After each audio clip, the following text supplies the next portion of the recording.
An analysis of Raymond Carver's What We Talk About When We Talk About Love. Raymond Carver lived from 1938 to 1988. He lived in the Pacific Northwest area and was successful as a writer and professor during his lifetime. He got married at age 18 to his 16-year-old girlfriend, Mary Ann, who he had gotten pregnant. By age 21, they had 2 kids.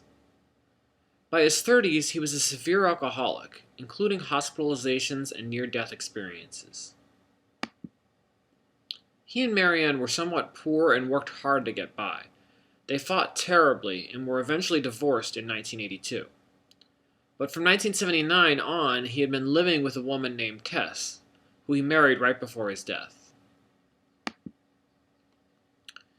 Kirk Nesset wrote, in the Stories of Raymond Carver, that Carver was focused on the issue of love and its absence, and the bearing of love's absence on marriage and individual identity. Carver's prose is often muted, even anticlimactic, but the atmosphere is tense. Carver became one of the leading figures among so-called dirty realists for their gritty depictions of everyday life. In his story, Why Don't You Dance?, a man whose marriage has failed sells his furniture in his front yard. A young couple shows some interest in them and dance together in the driveway at the man's suggestion. Dirty realism can be seen within this story. We see the characters use vulgar language, wander in their conversational focus, and sometimes engage in pointless or dull dialogue. This is reflective of real life.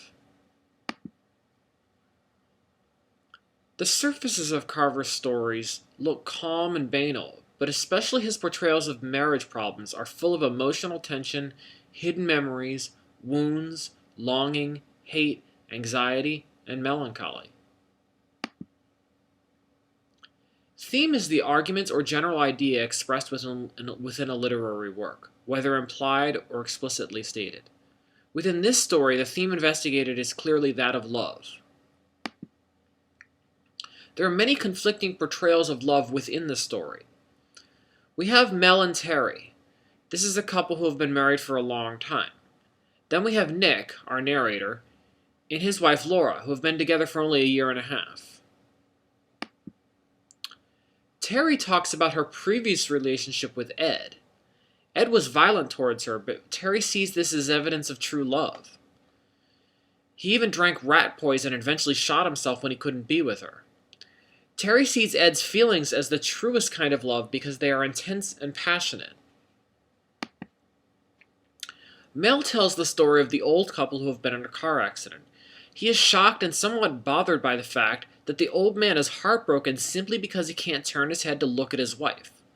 Mel can't understand how that kind of intensity of love can survive a long-term relationship. Mel drunkenly talks about how he sometimes wishes he could kill his ex-wife via bees. He then wonders how our views of love can change so quickly. First we love someone, and then that love turns into intense hatred. He wonders then if that changes the initial definition of love. Was it love in the first place, or was it simply a misidentified feeling, not actual love? During this conversation, Mel begins to discuss the chivalrous vision of love from the era of knighthood. In this discussion, he confuses vassals with vessels. However, more than a mere drunken mistake, this can be read as conveying meaning. Mel says, "But then everyone is always a vessel to someone." We're going to analyze this quote within our discussion board this week.